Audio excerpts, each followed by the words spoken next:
Sud Radio 7 Excellent, Judith Belair. Bonsoir à toutes et à tous et une excellente année 2026 avec un maximum de lumière et puis la réalisation de vos souhaits les plus fous, chers auditrices, chers auditeurs. En cette rentrée 2026, on se fait plaisir dans cet excellent évidemment avec de la littérature aujourd'hui et de la médiumnité.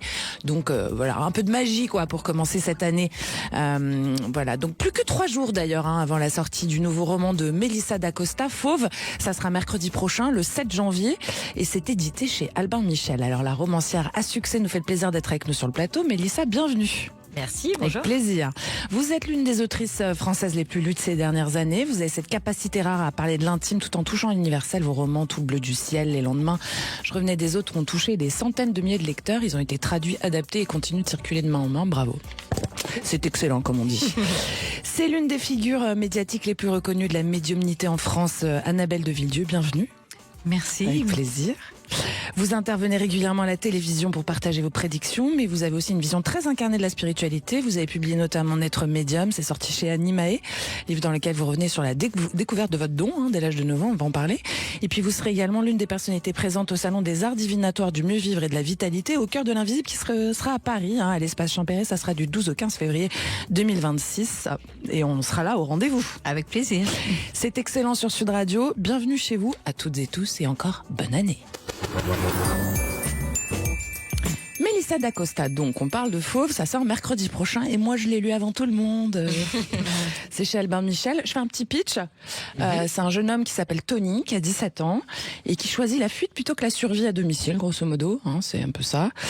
Pour échapper à la brutalité de son père, il se glisse dans un monde où le danger est pas loin non plus, cirque itinérant, peuplé d'hommes, de femmes et puis d'animaux sauvages aussi. Dans l'arène, il va apprendre à se tenir droit face à la peur, à lire les corps, à respecter la menace. Chaque jour va l'obliger à composer avec l'instinct, avec la violence contenue, la frontière fragile entre domination et liberté. Peu à peu, il comprend aussi que le plus grand des combats ne se joue pas derrière les barreaux, mais bien en lui. Est-ce que ça vous va comme pitch? C'est Mélissa parfait. d'Acosta. Alors c'est le récit d'un passage quand même Fauve, d'une métamorphose, d'une tentative aussi de réconciliation avec le noyau en fait, j'ai envie de dire, de qui on est quoi. C'est ça que vous avez envie de nous dire en premier, j'ai l'impression. Oui. Fauve pour moi c'est vraiment un combat. Mais c'est pas le combat d'un jeune homme face aux fauves ou face aux autres hommes, même si ça peut donner cette impression-là. C'est vraiment un combat intérieur contre de Tony contre lui-même, avec cette part d'enfant qui est encore très très vivace et très présente en lui, qu'il essaye d'envelopper, d'accueillir sans tout à fait y parvenir, et puis la présence du père tout au long de ce roman qui est très très forte aussi. Alors forcément on se dit qu'il y a toujours de l'intime dans un roman. Vous vous basez un petit peu sur votre expérience personnelle ou pas du tout, Mélissa, pour celui-là? Non, pas forcément. Après... Qu'est-ce qui vous inspire? Je sais pas toujours d'où viennent les idées. C'est cette histoire-là, vous savez pas. Mais pour le coup, je suis maman de 2 petits garçons, oui. Et donc la question de qu'est-ce qu'on leur lègue, c'est une vraie question. De à quel point chaque geste du quotidien peut laisser une empreinte très très forte dans la vie d'un enfant et dans sa construction. Voilà, c'est quelque chose que j'avais très très fortement en tête et je pense qu'il m'a incité à traiter ce sujet de comment on éduque les petits garçons. Ouais, c'est vrai. C'est est-ce un qu'on vrai les sujet. éduque à une certaine forme de domination, de violence symbolique ou pas? Comment on y échappe? Et c'est les mères qui ont ce rôle-là beaucoup en fait. Oui, même si les pères devraient aussi prendre leur part dans ce combat. Alors c'est Fauve quand même, dans ce livre ils deviennent les miroirs en fait aussi de Tony, parce qu'ils sont indomptables, ils sont blessés, ils sont enfermés. Finalement vous révélez aussi ce qu'il tente de dissimuler lui-même ou de se dissimuler à lui-même. C'est ça. Oui, c'est Fauve. C'est vraiment Fauve un qui tourne miroir, en cage. ouais. Oui, ils viennent en miroir de Tony et même je dirais en miroir de toutes les personnes qui gravitent autour d'eux.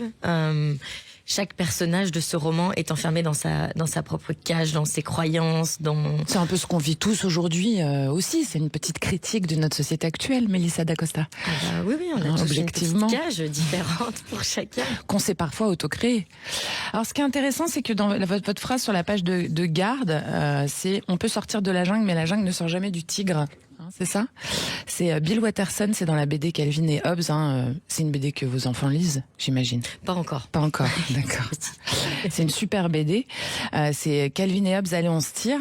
Et c'est une citation qui résume, qui résonne en fait, avec votre roman, parce que on peut fuir un passé violent, mais les traces en fait qu'il laisse, on peut pas les fuir. On est obligé de les affronter, quoi. Ouais, c'est un petit peu le message de ce roman. Le but n'était pas forcément de passer un message absolument fataliste et pessimiste, mais quand même lucide. Et en effet, quand la violence frappe si fort et si jeune et accompagne chaque âge de la vie de cet enfant, puisque Tony, il a vécu dans ce terreau très hostile, très dysfonctionnel, jusqu'à ses 17 ans, sans autre présence que ce père tout-puissant.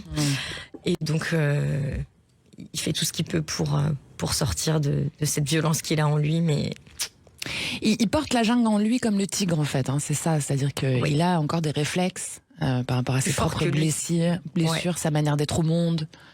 Hein, c'est presque... C'est un combat qu'on traverse tous, en fait. Mélissa d'Acosta, à plus ou moins haut niveau, j'ai envie de dire. Finalement, si vous nous racontez notre humanité, quoi. Ouais. Oui, complètement. Alors, vous avez fait un petit travail documentaire, parce que vous parlez des circassiens quand même, notamment autour d'un livre, d'un article qu'il y a vu sur la famille Grus, que je connais bien, on les a reçus ici. On les aime beaucoup sur Sud Radio. C'est très intéressant parce qu'il y a une vraie transmission dans ces familles-là. Ils sont assez fermés au monde extérieur en général. Et là, Tony, quand même, il arrive à s'immiscer là-dedans, quoi. Cette recherche, elle était importante parce qu'en fait, vous parlez vrai, en fait. Hein, c'est ça, Mélissa d'Acosta. Oui, j'essaye dans chaque roman d'être au plus près de la vérité et de ne pas enjoliver, de ne pas être avec des stéréotypes énormes. Donc oui, j'ai fait un gros travail documentaire pour être au plus près de leur mode de vie, de leur culture, de leur transmission.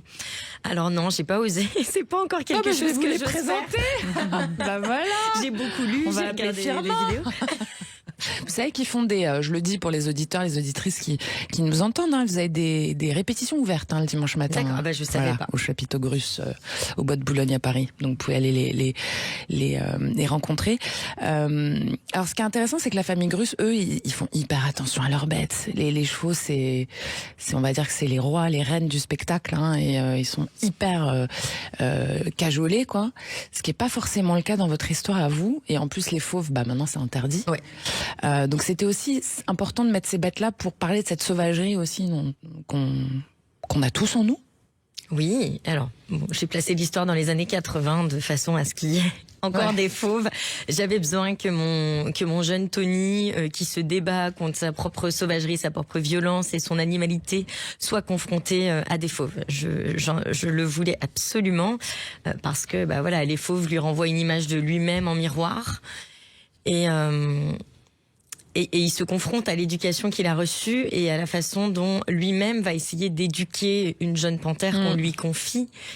Et il va s'apercevoir d'à quel point il fait guère mieux que son père. Enfin, il y a beaucoup de choses qui se jouent en miroir grâce à ce lien avec le fauve. Et alors, il y a aussi la domination, la hiérarchie, la peur qui va avec, et puis cette violence défensive, en fait. Dont il est héritier, quoi, qui est très intéressante. On se demande qui est vraiment sauvage dans l'histoire, en fait. Vous avez la réponse? En fait, on a d'une part les animaux qui sont dans la sauvagerie. Eux, leur violence répond à 100% à quelque chose qui tient de l'instinct, la survie, se nourrir et se protéger, tout simplement. Et de l'autre côté, on a les hommes qui ont une violence beaucoup plus insidieuse, beaucoup plus invisible, plus systémique, plus réfléchie. Et c'est intéressant de voir en miroir. Quelle est la vraie sauvagerie? Quelle est la vraie? Oui. C'est une vraie question. Annabelle de Villedieu, je rappelle que vous êtes médium notamment, on va y revenir tout à l'heure. À première vue, vous avez quand même une démarche bien différente toutes les deux avec Mélissa d'Acosta. L'une écrit des romans, l'autre témoigne de l'invisible. Vous témoignez un peu de l'invisible, en fait, Mélissa d'Acosta, vous aussi, je m'auto-contredis. Pourtant, vous avez aussi un autre point où vous vous retrouvez dans vos démarches. Vous parlez de territoires de fractures qui sont marqués par la résilience. Finalement, ce qu'on subit, ça nous définit pas, quoi. Définitivement, on peut le changer, en fait. C'est ça que vous nous dites, Annabelle. Pour moi, en fait, rien n'est définitif quelque part. Et comme le disait Mélissa, ça me parle complètement, en fait. On est construit dans notre enfance avec tous nos mécanismes de survie dans un environnement qui parfois est toxique. Et je me permets de parler comme ça parce que je suis aussi thérapeute en déprogrammation des mémoires cellulaires. Et qu'en fait, en effet, et pour moi, ce n'est pas une fatalité. C'est-à-dire qu'à un moment donné, on peut faire ce travail avec soi pour arriver finalement à déprogrammer tous ces programmes qui ont été mis en place à un moment donné dans notre système, qui était un système de survie. Voilà. Et en fait, en effet, pour moi, rien n'est définitif dans dans ce schéma, en fait. La déprogrammation chez vous, Mélissa d'Acosta, elle passe par en fait la confrontation à soi-même qui permet une résilience derrière, parce qu'en fait, s'il n'y a pas ce stade du miroir, en fait, il y a pas de, on peut pas se soigner, quoi. Oui, et encore, il faut-il accepter de se regarder dans un miroir. Tony n'est pas capable de le faire vraiment, et c'est pour ça qu'il s'en sort pas si bien que ça, sans vouloir trop en révéler. J'ai pas spolié, c'est vous. Non. Moi, j'ai rien dit. Non, j'ai rien dit, mais en tout cas, il est pas prêt à la déprogrammation. Finalement, ce que vous cherchez, c'est pas à nous rassurer, c'est à nous dire la vérité, quoi. Ah oui? Ah, c'est ça. Et des fois, ça vous inquiète pas vous-même, Mélissa, d'écrire des trucs comme ça? Non, ça va. Non, ça vous fait du bien? Tout va bien. Finalement, il y a aussi la difficulté de rompre le cycle, parce que depuis tout à l'heure, on parle de résilience, mais c'est pas si simple que ça, quoi. Hein? Et oui. Et oui, vous, comment vous faites pour rompre le cycle, Mélissa? C'est en écrivant? Peut-être, oui, sans doute. Après, je sais que j'ai un regard assez lucide sur beaucoup de choses. Je ne me cache rien à moi-même. J'ai pas peur d'affronter les choses, donc je pense que ça aide aussi beaucoup. Et c'est pour ça que vous touchez le cœur des gens aussi, c'est parce que vous parlez vrai avec une authenticité qui finalement nous touche tous, parce qu'on traverse tous des événements similaires, j'ai envie de dire. Oui, sans pouvoir parfois mettre les mots dessus. C'est ce qui aide beaucoup les lecteurs, de trouver les mots de quelqu'un d'autre, mais qui viennent faire écho si fort en eux. Ouais. Et vous avez des lettres comme ça de gens qui vous disent votre histoire, beaucoup. Oui, j'imagine. complètement. Mais rien qu'en arrivant en voiture, j'ai lu un message d'une femme sur les réseaux sociaux qui témoignait justement de cela. Elle avait fait circuler le livre auprès de ses proches pour leur dire, voilà, en le lisant, vous me comprendrez profondément, c'est ce que j'ai traversé. Alors finalement, écrire, ça permet de guérir, et ça permet aussi de donner des voix aux autres. Oui. Hein, Mélissa Leur d'Acosta. prêter notre Voilà, c'est joli. Et ben voilà, vous restez avec nous sur Sud Radio, hein. C'est excellent, on revient juste après la pause. On est avec deux femmes d'exception pour cette première de l'année. L'auteur que vous connaissez tous, Mélissa d'Acosta, puis la médium reconnue elle aussi, Annabelle de Villedieu. Moi je vous dis à tout de suite. Sud Radio, c'est excellent, Judith Belair. Merci de votre fidélité à cet excellent sur Sud Radio. Joyeuse année 2026 à toutes et tous. Avec moi, la romancière à best-seller Mélissa d'Acosta et son tout dernier, Fauve, qui sort mercredi prochain. On est sur une exclue Sud Radio aujourd'hui. Ça sera le 7 janvier, puis c'est chez Albin Michel. Et puis à ses côtés, la médium Annabelle de Villedieu, son livre Naître médium chez Animae, sans oublier sa présence au Salon des Arts Divinatoires du Mieux Vivre et de la Vitalité au cœur de l'Invisible, qui se tiendra à Paris, à la porte de Champéret, à l'espace Champéret, du 12 au 15 février 2026. Alors Annabelle de Villedieu, votre livre, Naître médium chez Animae, vous nous racontez en fait un peu votre vie, c'est ça, voilà. Vous nous racontez qu'à 9 ans, vous avez eu un grave accident et que vous avez vécu une rupture radicale avec le monde, ce qu'on appelle ordinaire, parce que qu'est-ce que c'est la normalité? On peut se poser la question. C'est une expérience fondatrice qui révèle chez vous une hypersensibilité, une perception aussi élargie qui va bouleverser complètement votre rapport à la réalité. Au départ, c'est un fardeau. Et puis ensuite, tout d'un coup, votre faculté, elle devient un peu un chemin, quoi, en fait. C'est ça. Et puis vous nous racontez, du coup, 20 ans d'expérimentation, de formation, d'initiation spirituelle. Vous avez fait beaucoup de voyages. Beaucoup de voyages initiatiques à travers le monde, parce que je pense des chamans. Ça, je peux pas transmettre quelque part ce que j'ai pas moi-même compris, traversé. En tout cas, moi, je fonctionne comme ça. Du coup, je suis une expérimentatrice de la vie, en fait.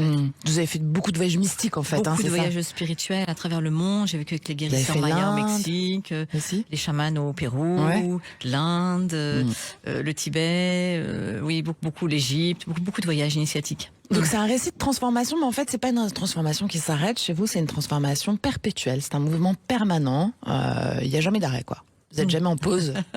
C'est vrai, mais en fait c'est l'éternel mouvement de la vie quelque part. Bien sûr. C'est infini, c'est cette quête de soi quelque part. Et en fait, moi, j'ai toujours eu ce don, en effet, depuis que je suis toute petite, avec cette hypersensibilité dans un milieu qui ne me comprenait pas du tout, d'ailleurs. Donc, c'était très, très compliqué. Milieu très cartésien. Très cartésien, milieu aristocratique, avec beaucoup de principes. Alors, médium, c'était pas du tout accepté, ni acceptable. Alors, naître médium, c'est un titre essentiel parce que pour vous, c'est pas devenir, c'est naître à soi-même, quoi. C'est ça, parce que en fait, pour moi, la médiumnité, c'est vraiment un chemin d'âme.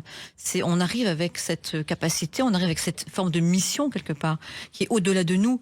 Et moi, j'ai lutté quand même tout un moment dans ma vie pour ne pas vraiment y aller, jusqu'au jour où la vie m'a tout enlevé. Pourquoi ça vous faisait peur, en fait, c'est ça, Bien, en fait, peut-être, j'étais pas prête, je pense, vraiment d'aller vers le chemin, mais en même temps, j'ai toujours fait depuis toute petite. Je voyais les décédés, je voyais l'intérieur des corps, j'avais des flashs en permanence, parce que moi, je suis médium clairvoyant, donc j'ai des images. Donc, j'ai toujours été habitée par ça. J'ai Vous toujours restez avec moi après l'émission, j'ai des questions. avec plaisir, avec plaisir. Alors, votre récit, il est structuré comme un voyage. Il y a les rencontres, il y a les enseignements. Les rencontres sont très importantes, hein, mais ça, je pense que c'est vrai sur tout chemin. Mélissa d'Acosta, la rencontre, elle fait le chemin aussi, quoi. Bien sûr. Hein, ouais, voilà, c'est hyper important. Les enseignements, les traditions spirituelles croisées aux quatre coins du monde. Dites-nous une des plus marquantes, tiens. Vraiment une rencontre, un chaman qui vous a... Une des plus marquantes, c'était une expérience au Mexique, en fait, Ouais. où j'ai vécu un soin absolument incroyable. J'ai cru que j'allais mourir d'ailleurs. Je me suis retrouvée dans la tétanie totale de mon corps. Et je me suis dit, mais mon cœur est un muscle, donc en fait, je pense que je vais vraiment mourir. Et il me restait plus que ma respiration, comme souffle de vie. Et en fait, je me suis focalisée. J'avais pas d'autre choix en fait. Soit je m'affolais, à mon avis, je risquais gros. Soit je me focalisais sur ce souffle. Et c'est ce que j'ai fait. Et je suis devenue en fait le souffle de l'univers. En fait, j'ai rencontré la respiration, cette espèce de mouvement infini de l'univers. Vous l'avez ressenti vraiment, ça. Tout d'un coup, vous êtes dans un tout, quoi. C'est ça. C'est ça. C'était une Vous expérience avez pris extraordinaire. ils vous donnent des herbes, des trucs comme ça. Alors non là, j'avais pas pris au Mexique, mais au Pérou, oui, j'ai expérimenté les plantes chamaniques. J'ai expérimenté un peu tous les états modifiés de conscience, sous toutes leurs formes, que ce soit dans les trans, que ce soit avec les plantes chamaniques, que ce soit avec différents types de chamanisme. Voilà, j'ai fait beaucoup d'initiations parce que bon, je suis une voyageuse de l'âme et de l'esprit. Donc c'est passionnant. Hein. Alors, chaque étape que vous avez vécue, elle a apporté un éclairage nouveau qui vient compléter votre puzzle, en fait, Annabelle de Villedieu, hein, c'est ça. C'est ça. En fait, je pense que comme le disait Mélissa, mon expérience, quelque part, parle à l'expérience de tout à chacun. Et moi, j'ai beaucoup de retours aussi de personnes qui me disent « Ah là là, ça m'a donné des réponses, Annabelle, je comprends. Ça fait du bien aussi de pouvoir s'identifier à, de comprendre. » Et ça, je pense que c'est un peu le but de mon livre, c'est ça aussi. C'est cette transmission-là. Les rôles modèles, quoi. C'est ça. C'est ça. Ça nous donne des idées qu'on n'aurait pas forcément tout seul. Vous êtes thérapeute, vous l'avez dit, en déprogrammation de mémoire cellulaire. Parce qu'en fait, ce que vous expliquez, Annabelle, c'est que le corps, il garde des traces de choc, des blessures, des silences. Et c'est pas des expériences qui vont disparaître, elles marquent notre chair à jamais, mais elles peuvent être transmutées si on travaille dessus correctement, si elles sont reconnues. Le miroir, hein, on en revient là toujours. Vous avez quand même pas mal de points communs finalement toutes les deux. Alors, c'est tout le travail chamanique quelque part d'aller chercher profondément, d'accueillir profondément son ombre pour rentrer à l'intérieur, pour la regarder pleinement, l'accueillir et qu'elle se transmute en lumière en fait. C'est tout ce chemin de l'être. Et pour vous, la transformation, ça a été comme celle d'une enfant, Annabelle de Villedieu, hypersensible, mal aimée, qui a appris à faire de sa fragilité une force et à s'embrasser la mission que le destin lui avait posée sur la route, en fait, j'ai envie de dire, mais ça a mis du temps. Hein. Oui, tout à fait. Ouais. Et oui. C'est vrai que la petite fille, ça a été un chemin douloureux et difficile, mais qui m'a permis aussi d'être qui je suis aujourd'hui. Parce que je ne peux pas traverser toute cette... Il y a toujours quelque part derrière la faille, la force. Ouais. Et quand on vit quelque chose où on est face à la violence, eh bien, à un moment donné, on devient un guerrier quelque part, on n'a pas le choix. Et c'est pas inhérent à toute chose, ça, finalement, parce que vous parlez de dualité, quoi, là, c'est ça que vous dites. C'est-à-dire que tout est lié tout le temps et qu'en fait, même chaque expérience négative peut nous amener, si on le décide, à quelque chose de beaucoup plus positif. C'est ça. Et moi, je parlerais plutôt d'unité, en fait. C'est-à-dire qu'en fait, c'est le yin et le yang. C'est-à-dire que tout peut se transmuter en permanence. Ombre, lumière, ombre. C'est vrai, c'est une autre vision. Alors, il y a aussi la déconstruction sur le don spectaculaire de la médium. Hein. Vous, c'est vraiment une réponse adaptive à un traumatisme. C'est ça, hein. C'est pas un truc tout d'un coup... je sais pas, j'ai pas les mots, en fait. Vous allez peut-être pouvoir les mettre, vous. Par rapport à ma médiumnité, en fait, moi, je suis quand même arrivée avec ça, toute petite. Mais vous l'avez pas reconnu tout de suite, quoi. Non, mais en fait, c'est vrai que j'ai vécu à 9 ans un gros accident de voiture qui m'a complètement révélée, en fait. Parce que dans ma chambre d'hôpital, voilà, où je suis restée 1 mois avec un trauma, à devoir réapprendre à manger, à marcher, etc., j'ai vu les morts devant mon lit. Et là, ça a été une forme de révélation, en fait, complète. Qu'est-ce qu'ils vous disent? En fait, quand on est médium, on est cette capacité d'être un passage aussi pour eux, donc puisqu'il y a cette connexion d'un passage d'un monde à l'autre, c'est ça ? D'un monde à un autre, c'est ça. On a cette possibilité de communiquer avec eux pour pouvoir les aider aussi à faire ce passage, parce qu'il y en a Du beaucoup coup, qui vous sont croyez pas à partis. l'enfer et au paradis et au purgatoire et tout ça ? C'est quoi l'histoire ? On peut savoir un peu plus ? Je pense non, je mettrais pas l'enfer et le paradis parce que là je serais dans une dualité, mais je mettrais plus une conscience universelle en fait. Donc pour vous, quand on meurt pas quoi ? Non, c'est un passage. C'est un D'accord. passage à un autre état. Ok. De toute façon, tout se transmute. C'est les lois de la physique, de Lavoisier. Et est-ce que vous pensez pas finalement que quand on écoute ça, si on s'intéresse un peu à la physique quantique et tout, qui nous dit que le vide est plein en fait, Et oui. tout d'un coup, on se dit que ce qu'on considère aujourd'hui comme de la magie, ça sera peut-être explicable dans 100 ans par la science. Bien sûr, en fait. Alors, c'est vrai que moi, je suis quand même scientifique aussi. J'ai fait tout un parcours d'études scientifiques. J'ai terminé ingénieur dans l'industrie aéronautique. C'est quand même très marrant. J'adore. C'est génial. Ce qui m'a beaucoup servi. J'ai Devenez pas compris. ingénieur, vous serez médium. C'est ce qui a beaucoup interpellé les médias quand j'ai commencé il y a 25 ans, parce qu'ingénieur et médium, c'était pas possible en fait. Ça, je suis d'accord. Mais oui, avec la physique quantique, on explique beaucoup de choses et que le médium a cette capacité même d'aller capter l'information dans d'autres plans de conscience, au-delà de la vitesse de la lumière. Où tout est en fait, le présent, le passé, le futur. Donc oui, je pense qu'il y a beaucoup de choses finalement qu'on peut expliquer, mais on a aussi une limite dans notre propre conception, cerveau. Aujourd'hui, on n'accède pas à tout. On utilise un tout petit peu, en fait, c'est ça, Infime 12% de nos cerveaux, c'est ça. Il y avait un excellent film de Luc Besson, qui est, d'ailleurs. Lucie, merci, cher Juju, réalisateur. Très intéressant ce film, d'ailleurs, je trouve. Ouais. Mélissa Dacosta, dans Fauve, on sent que le corps et l'instinct, ils savent avant la tête, quand même. Tony, il est un peu comme ça, non ? Oui, mais tout passe par le corps chez lui. Il a très peu de pensée consciente.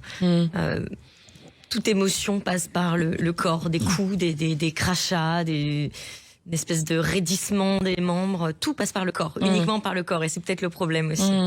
Parce qu'il n'arrive pas à le conscientiser, en fait. Il a du mal à conscientiser, il a encore plus de mal à exprimer. Tout est transmuté en action. Donc ce que vous nous dites, en fait, c'est que si on écoutait nos corps, on comprendrait un peu mieux où on est, quoi. Nos chemins de vie, en fait. Oui, j'en suis persuadée. Ouais. C'est un petit peu comme dans le monde de l'invisible, finalement. C'est-à-dire que c'est l'intuition avant tout, quoi. Ça vous touche, vous avez une perception de ce monde que nous raconte Annabelle de Villedieu, de ce monde invisible qui nous entoure et qu'on voit pas, du coup, par définition. Je dirais pas que j'ai des perceptions, mais je suis intimement convaincue, sans savoir pourquoi, que oui, le monde invisible est là, existe. Voilà, je ne ressens rien de particulier, si ce n'est cette conviction. Chères auditrices, chers auditeurs, je vous avais promis une émission un peu magique aujourd'hui, je me suis pas trompée. Vous êtes sur Sud Radio, c'est un bon choix, vous l'aurez compris, c'est excellent. On est avec la médium Annabelle de Villedieu et puis la grande romancière de talent qu'on connaît bien. Je vous recommande son livre d'ailleurs, Fauve, Mélissa Dacosta. Restez avec nous, on revient tout de suite. Sud Radio, c'est excellent, Judith Belair. C'est excellent sur Sud Radio. Tous mes vœux à toutes et tous pour cette année 2026. Aujourd'hui, j'ai le plaisir d'accueillir pour vous Mélissa Dacosta, figure incontournable du roman contemporain, qui signe un nouveau roman, Fauve. C'est à paraître mercredi prochain, le 7 janvier, aux éditions Albin Michel. Et puis à ses côtés, Annabelle de Villedieu, médium, autrice de Naître médium, publiée chez Animae. Et puis également, on va vous retrouver, je le redis, Annabelle, au salon Au cœur de l'invisible. C'est le rendez-vous des arts divinatoires du Meuvier et de la vitalité. Ça sera à Paris, à l'espace Champéret, du 12 au 15 février. Alors, Mélissa Dacosta, je voudrais quand même qu'on parle d'un petit point qui est important dans votre roman aussi, c'est la culture tzigane. Oui. C'est-à-dire que c'est une culture qui a pas de folklore. Sans folklore dans votre... Il y a un folklore, mais dans la manière que vous l'abordez, il n'y a pas d'idéalisation non plus. Et ce qui est intéressant dans cette culture, parce qu'on va parler un peu de la place de la femme, on est quand même 3 femmes autour de ce plateau, c'est que elle y est centrale, mais elle est ambivalente. Dans la culture tzigane, la femme. C'est-à-dire qu'elle est autant le pilier, en fait, et la gardienne de la tradition, que celle qu'on soumet à des règles strictes et qui est un peu terrassée par des rapports de domination, j'ai envie de dire. Oui, c'est toute l'ambivalence de la place de la femme dans cette communauté, mais comme dans beaucoup d'autres. J'avais envie de dire, c'est un peu toute l'ambivalence permanente c'est universel. de la femme. C'est ça. Complètement. À la fois avec cet idéal, ce regard de... C'est la pureté absolue, la mère de tout, le socle, elle est nourricière, elle est aimante, protectrice. Et à la fois, elle est confinée à l'intérieur de sa roulotte. dans le cas de cette communauté, mais de sa maison pour d'autres, dans d'autres cultures, avec des injonctions très très fortes à la maternité. Et puis elle se marie très tôt. Enfin, oui, complètement. À peine adolescente, cet idéal de pureté aussi, qui fait beaucoup de dégâts. Ce jugement permanent, les femmes s'épient entre elles. Les femmes entre elles, je crois que c'est le pire, ouais. Mais les hommes les épient aussi, mais en tout cas, il y a ce regard social qui mais par est exemple, hyper la République fort. islamique d'Iran, les femmes qui sont dénoncées quand elles portent le voile, c'est par les femmes qui sont gardiennes de la révolution. Donc c'est quand même souvent les femmes qui dénoncent les autres femmes. Est-ce que ça, c'était aussi une manière pour vous de déjà de parler de quelque chose qui vous touche et surtout de dénoncer ce biais qu'on retrouve effectivement dans tant de sociétés? Oui, bien sûr. Oui. Et d'ailleurs, il s'agit pas de pointer du doigt la culture tzigane particulièrement, parce qu'on voit que Tony vient d'une famille tout à fait classique du nord de la France, et il est lui aussi bourré de stéréotypes, d'idées toutes faites et de cette espèce de haine de la femme qui est soit mère pure, vierge, soit la maman ou la qui putain, ne quoi. mérite On peut le pas dire le par moindre vrai sur respect. Sud Radio, on la Et il connaît. n'y a pas de juste milieu. Voilà, c'est très binaire comme regard. C'est souvent le cas d'ailleurs. Alors on leur dit coucou à ceux qui pensent comme ça. Bienvenue dans cet excellent, vous venez parler. Et vous alors, Annabelle, on va quand même parler 2 minutes aussi de Annabelle de Villieu, de votre présence à ce salon au cœur de l'invisible, qui est du 12 au 15 février 2026. Donc de cette année, nous sommes en 2026 à l'Espace Champéret à Paris. C'est pas qu'un rendez-vous ésotérique, c'est ça qui est intéressant et c'est ce qui m'a aussi interpellée, c'est que c'est vraiment un rendez-vous du bien-être, de se sentir mieux. Il y a une dynamique plus large aussi, c'est un retour aux questions du sens aussi, se retrouver des repères dans une société où c'est un peu compliqué. C'est pour ça que vous y allez ? C'est sûr qu'aujourd'hui, on a besoin d'autres repères que ce que la société nous propose, parce que je pense beaucoup de personnes sont très perdues. Je pense que dans le bien-être, en effet, on peut retrouver quelque chose qui va nous ouvrir sur nous-mêmes, en fait. Ça, c'est intéressant. Alors, ce qui est intéressant, c'est dans le titre, il y a le mieux vivre. C'est ça. C'est-à-dire, le but, c'est de trouver des manières de faire en sorte de mieux vivre. Et peut-être que si nous, on vit mieux, la société se portera mieux. Oui, tout est interactif. Je pense que on est émetteur-récepteur et que quand chacun va bien, le monde va bien. Quand on émet de l'énergie positive, on crée aussi cette énergie. Donc, vous y croyez à ça vraiment? Ce qu'on envoie, on le reçoit, quoi. La puissance, oui, tout à fait. La puissance de la parole, la puissance du verbe. Oui, j'y crois. On est créateur quelque part. Pourtant, je fais de la médiumnité. Et qu'est-ce que vous allez faire sur ce salon? Eh bien, je vais recevoir des personnes en tant que médium, pour le coup. Alors, pour moi, le médium, c'est pas uniquement celui qui voit les morts. Le médium, c'est le canal, c'est l'intermédiaire entre les mondes. Qui fait passer les messages. Voilà, donc ça peut être un médium clairvoyant, clairaudient, et le médium spirit qui voit les morts. Et le musicien, l'artiste aussi, qui est dans cette connexion, est aussi un médium. C'est vrai. Donc je vais. On est tous un peu des médiums, en fait. Oui, on a tous cette capacité, en tout cas, de pouvoir se relier à d'autres plans et d'être cet intermédiaire. Faut juste être à l'écoute, quoi. Ça, c'est peut-être le plus compliqué, et en fait. Prise. Lâcher prise. Alors vous, Mélissa d'Acosta, quand vous avez commencé à écrire, c'était un peu en secret, non? Vous n'avez pas d'ambition littéraire tout de suite, quoi? Non. Non, pour le plaisir. Quoi. Ouais, c'est ça. Et c'est d'abord un espèce d'espace intime, en fait, pour vous, où vous déposez ce que vous aviez pas envie de dire à voix haute? Oui, et puis vivre d'autres vies, parce que c'est petit, une seule existence. C'est étroit. Et donc j'avais envie d'autres peaux. Ça d'habitude. Voilà. Et alors, comment tout d'un coup vous dites, là, je vais me lancer, je vais me faire publier, quoi? Parce que quand même, vous êtes une des, je redis, vous êtes une des romancières françaises les plus lues internationalement aussi. C'est-à-dire, vous cartonnez, c'est impressionnant. C'est quand même très impressionnant, votre chemin. Merci. C'est excellent. Non, j'y suis allée par phase. La première étape étant déjà d'être lue par quelqu'un d'autre que moi-même. Il m'aura fallu qui, alors, près de 20 ans. lecteur. C'était ma marraine. D'accord. Parce que je pouvais pas faire lire à votre compagnon, ma mère, à mon compagnon, à mes sœurs, c'était trop proche. Ouais. La marraine était proche, mais détachée. Un peu plus détachée. Et puis première étape, être lu auprès de soi, et puis ensuite, j'ai utilisé Internet et l'auto-édition. Ça permet d'être lu beaucoup plus globalement, mais tout en restant aussi caché derrière un simple profil. C'est quoi le sur déclic? C'est un site. éditeur c'est m'a Albin Michel qui contacté. vous contacte, c'est ça? Alors c'était Carnet Nord à l'époque D'accord. qui m'a contacté. Parce qu'ils ont vu que ça cartonnait. Et C'est se dit, ça. attends. Sur le site où je l'avais déposé, ça cartonnait. Et sur votre site, vous en avez le premier, vous en avez vendu combien comme ça toute seule alors? Alors, je sais même pas. En fait, c'était même pas à vendre. C'était N'importe juste à qui lire. pouvait le lire gratuitement. Ah oui, c'était le PDF. Hein. Ah mais complètement. J'en connais d'autres qui m'envoient des PDF. Hein. Ok. Et du coup, ça vous a dit, bon, quand vous avez l'éditeur qui vous a appelé, vous avez dit, ah, je suis obligé, je peux plus me cacher, quoi. Ah oui, non, puis là, il Vous aviez s'agissait envie, plus en de se fait. cacher. C'était Ouais. une validation. Donc, D'accord. s'il me faisait confiance, c'est que... Et alors, vous avez fait combien? Une dizaine de livres plus tard, c'est ça? Aujourd'hui? Ouais. Oui, 9, si je dis pas de bêtises. D'accord. On est au Et 9e. ça serait quoi votre regard sur cette première fois, du coup, maintenant, aujourd'hui? Bah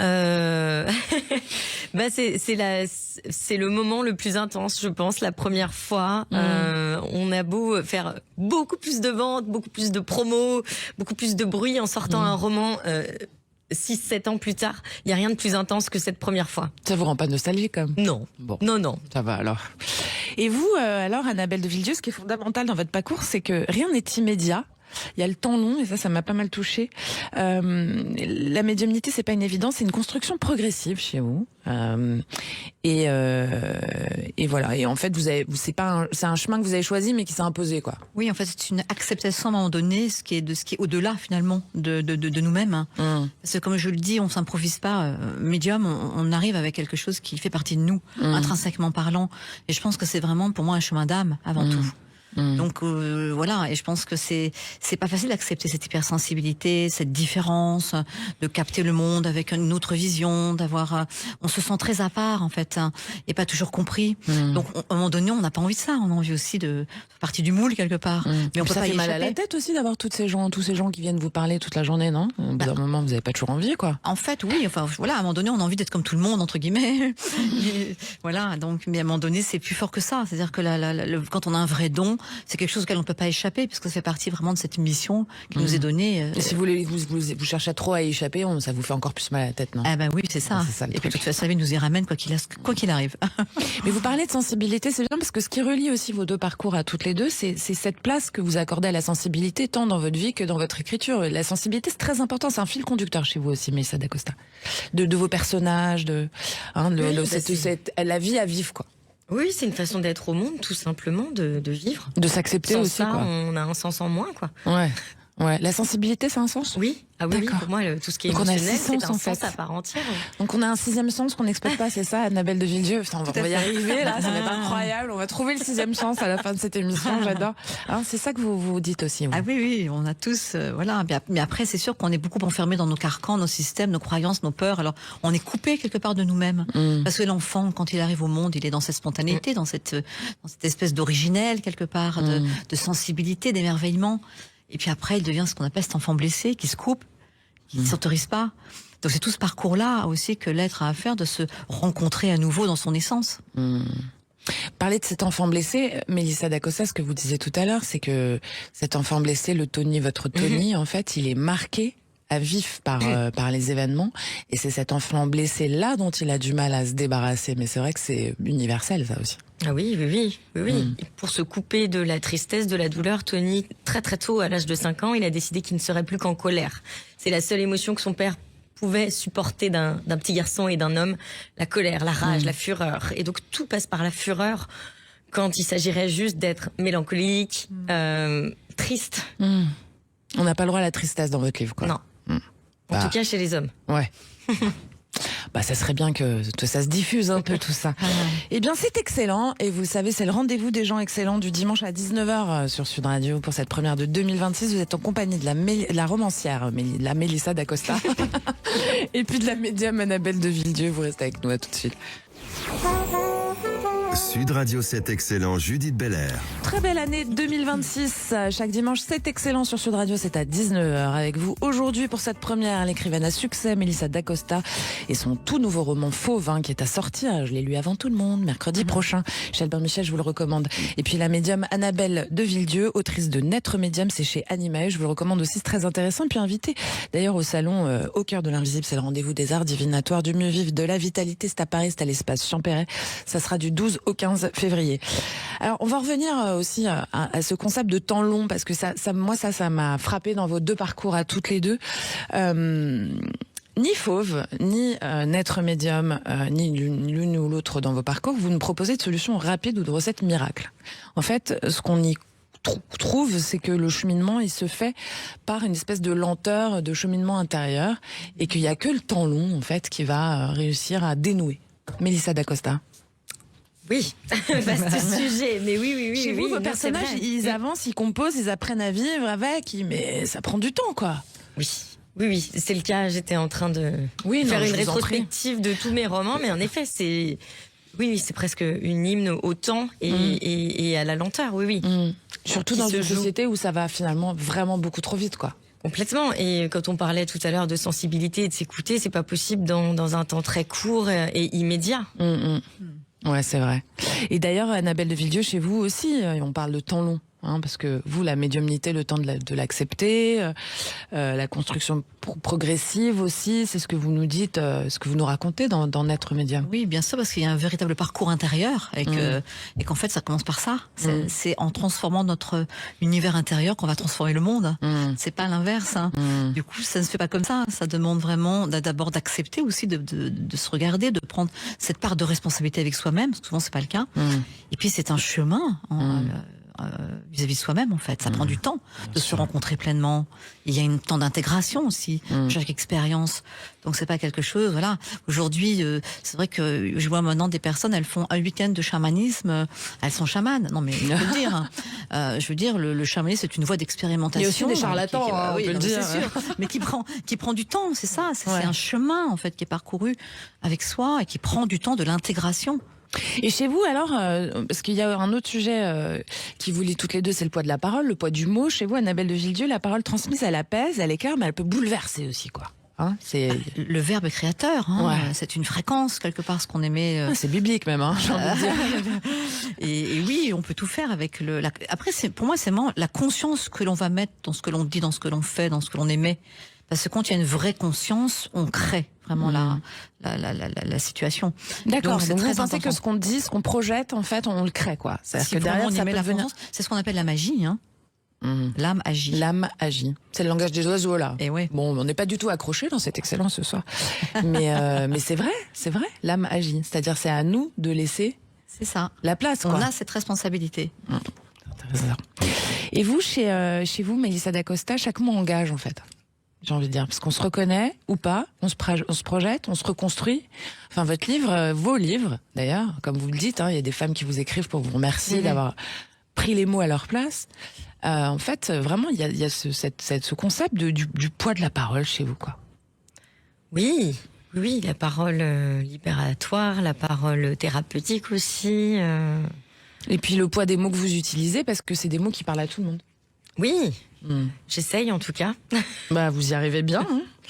Il y a un dernier petit truc qui est moins sympa, c'est la colère. Mais alors la colère, elle est intéressante dans vos deux mondes parce que, en fait, c'est pas forcément destructeur la colère, Annabelle de Villedieu. Non, en fait, c'est vrai que quand on se coupe de soi quelque part, quand on ravale, quand on accepte, quand on ne dit pas ce qu'on a envie, il y a une colère qui s'installe à l'intérieur de nous-mêmes.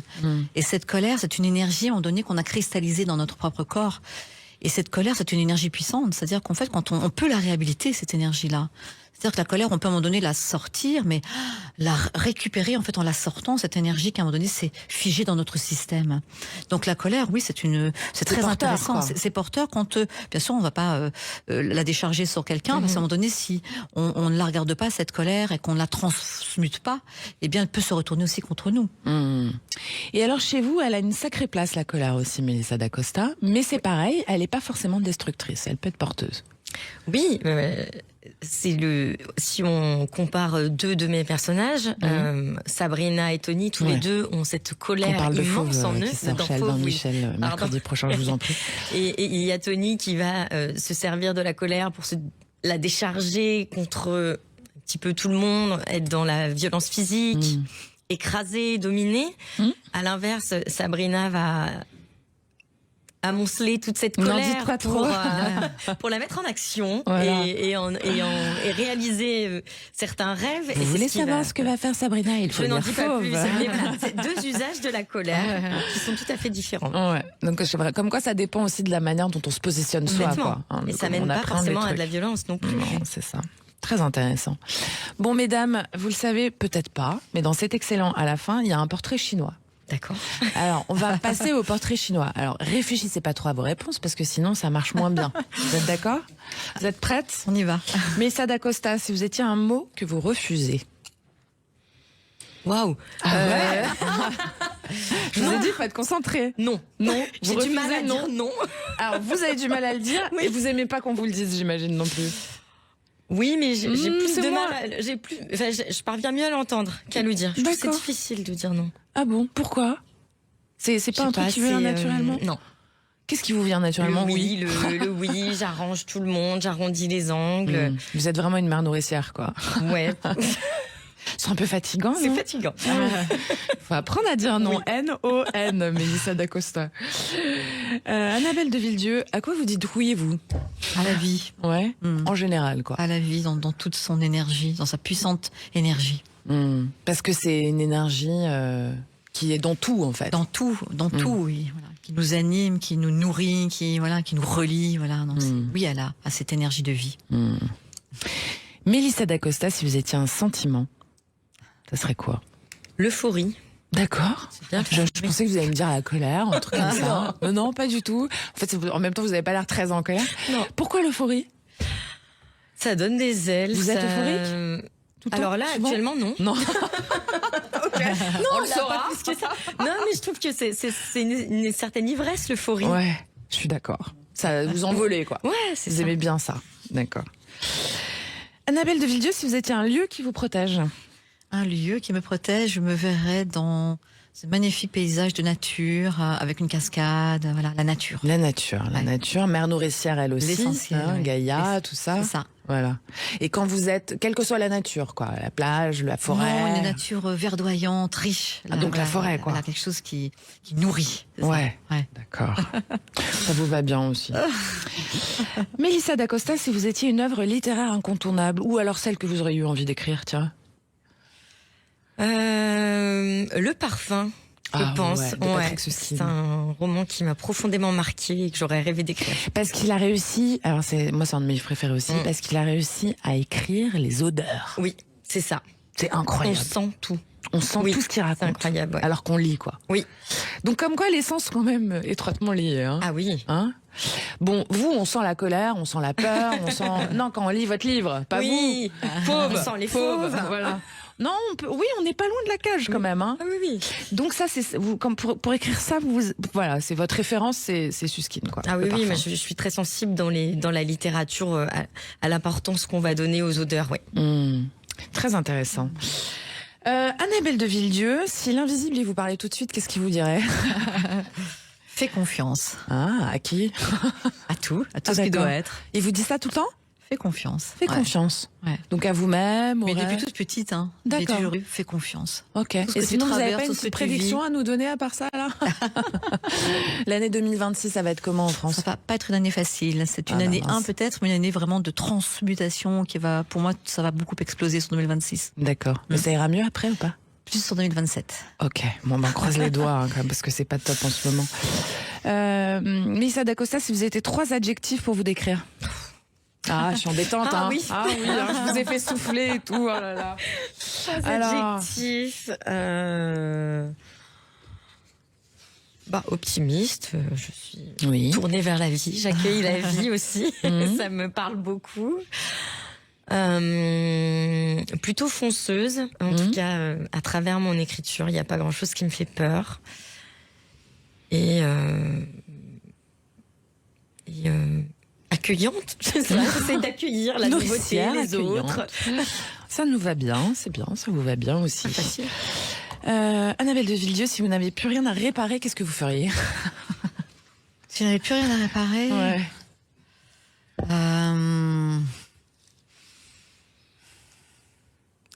Ah, question. un peu, hein, c'est embêtant. Ah bah mince, je sais plus quoi faire tout d'un coup. Rien à réparer. Si, je pense que je me poserai dans la paix, en fait. Hein. Peut-être que je me trouverai un petit endroit. Un petit arbre de Bouddha. Voilà, à l'autre bout du monde, tranquille, juste se poser. Ouais. Je suis d'accord. Moi aussi, j'aimerais bien faire ça. Qu'est-ce que vous faites quand vous écrivez pas, Mélissa d'Acosta? En ce moment, je joue de la batterie. Ok. D'accord. Sinon, Pourquoi je lis. Pourquoi? Parce que j'en ai ça vous envie. défoule. Ouais, ça Vous fait avez du bien. commencé là maintenant, là, à Oui, l'instant il y a à peine 2 mois. Ok. Et vous êtes doué? Je débute. Vous quoi. allez faire du Je rock débute. bientôt? Bah peut-être. On vous verra sur scène. Ah non, je pense On pas. viendra vous voir, Mélissa d'Acosta. Annabelle de Villedieu, que souhaitez-vous que les gens retiennent? Que rien n'est impossible dans la vie. Ça me va. Et puis vous, Mélissa d'Acosta, si vous pouviez arrêter le temps, ça serait quand? Oh là là. Ah, je suis Quelle embêtante. Hein. Parlons vrai sur Sud Radio. Je vais aller vous chercher jusqu'au bout. Il vous reste 1 minute 25. Bah maintenant, pourquoi pas? Bah ouais, c'est Pourquoi bien. pas? L'instant présent, quoi. J'ai une belle carrière, Ouais. de petits-enfants qui sont encore tout petits, donc... C'est sympa, vous allez voir, c'est quand ils très grandissent, ils sont moins cool. Hein. Oui, voilà, donc c'est pas mal maintenant. Moi, je suis en plein dedans, C'est là. un Des fois, je passage. sue un peu. Annabelle de Villedieu, comment savez-vous que vous êtes revenue à vous après avoir accompagné les autres? Ce sera ma dernière question pour vous. Elle est un peu embêtante, celle-là aussi. Bien quand, oui, quand je me sens vraiment bien alignée avec moi-même. Je C'est une sens quand vous sentez que vous êtes revenu. je suis bien dans mon corps, voilà. C'est vrai que bien le ancré corps, physiquement. pour moi, est très important aussi. Hein. C'est vraiment notre instrument de musique, donc Ouais.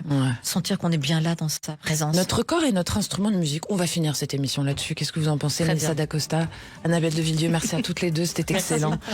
Mélissa d'Acosta, votre nouveau livre Fauve, c'est à paraître mercredi prochain, plus que 3 jours, et c'est chez Albin Michel dans toutes les bonnes librairies évidemment. Annabelle de Villedieu, Naître médium, c'est encore dispo, hein, j'imagine. C'est chez Animae, je vous le recommande aussi.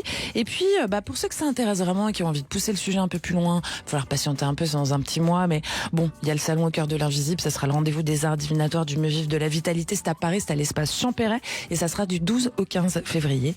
Cette émission, vous le savez, c'est excellent, c'est l'émission qui crée le lien, c'est sur Sud Radio tous les dimanches à 19h, et puis on va se retrouver la semaine prochaine, sans oublier tous les samedis à 13h30, vous le savez, pour Parlons Femmes, hein, ces femmes puissantes et d'exception que j'ai le plaisir de vous présenter. Merci à Julien Delmas qui est à la réalisation. Je vous embrasse toutes et tous et je vous dis à très vite. Bye bye. Merci.